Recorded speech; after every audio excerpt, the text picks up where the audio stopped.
Здравейте, приятели! Да започнем седмицата с глътка италианско кафе. Бонджорно а тутти.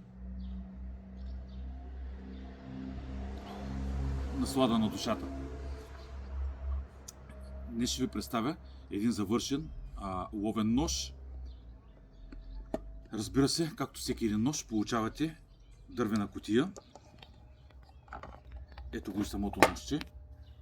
Първо, канийката е изработена от телешки бланк. Използвам съм специално златен конец, за да може да се вържи с самата ръкохватка.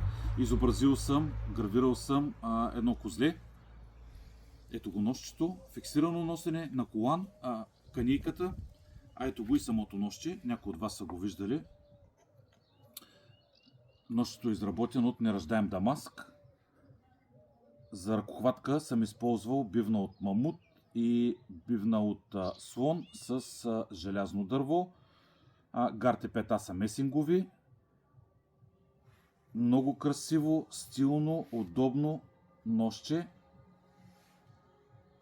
Ето е и самата петичка.